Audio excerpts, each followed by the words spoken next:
When it comes to the very finest foldable phones, Samsung's name tends to be one of the first that comes to mind. That said, we're seeing greater competition in the foldable area with smartphones like the Google Pixel 9 Pro Fold and the triple-fold Huawei Mate X-T, even if the latter will never see an official release in the United States. In comparison, the Samsung Galaxy Fold 6 is a somewhat iterative update over its predecessor, even if it does make some noteworthy improvements to AI features, durability, and more. As much as the Fold 6 does right, its competitors are starting to get bolder, and it's time for Samsung to hit back if it wants to remain the leader in the folding industry. The Fold 6 might only be a few months old, but there are a few things I'd want to see changed with the next Fold. Let's take a look at what we might wish for, as well as the few rumors and whispers we've heard about the Galaxy Z Fold 7 so far.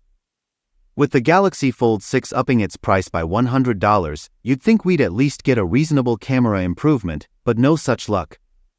It's not like the camera is all that horrible, it's just quite a bit worse than what you get with the Galaxy S24 series, which includes the base model, much cheaper than this phone. I get it, camera sensors are costly, and sticking to less stunning camera technology helps keep the pricing from running off the rails even further. That said, if you're already spending $1,900 for a high-end foldable device, what's another several $100 to truly have a camera that's the absolute best of the best? I've always felt poor cameras were an unusual compromise to make for the Z Fold. Unlike the Flip, this product is geared at productivity-focused power users who also desire a tablet that turns heads. That's arguably the same kind of user the Ultra is designed for.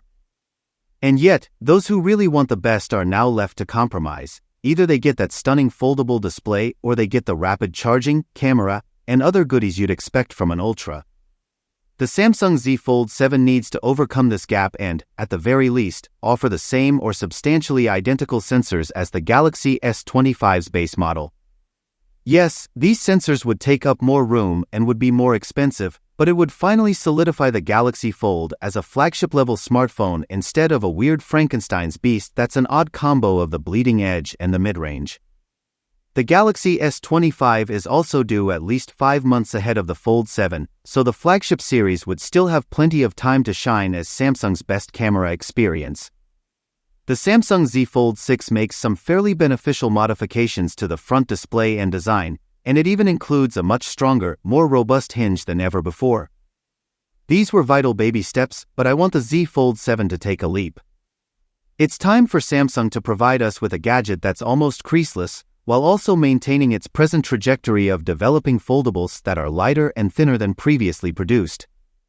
Getting rid of the crease is simply one step, the next is making a thinner, lighter product that feels more like a typical phone when folded.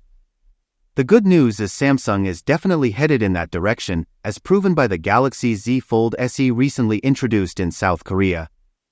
This new model has the same general processing capability and features as the conventional Z Fold 6, but makes a few design tweaks. Still, I feel the Z Fold 7 should push things even further.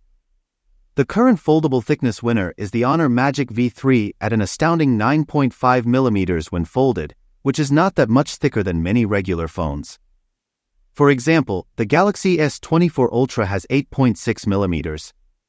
While Samsung has stated worries with going too thin owing to potential durability difficulties, I genuinely hope the Galaxy Z Fold 7 comes in closer to 10mm. Samsung might be on the cutting edge for a lot of technologies, but charging speeds aren't one of them. It's 2024, and we have phones that can recharge at speeds of up to 125W, including the ED50 Pro and OnePlus 10T. And yet, the best Samsung gives is 45W, and that's just on select smartphones like the Galaxy S24 Ultra. The Galaxy Z Fold 6 tops out at just 25W. This simply isn't acceptable for a phone that costs over $2,000.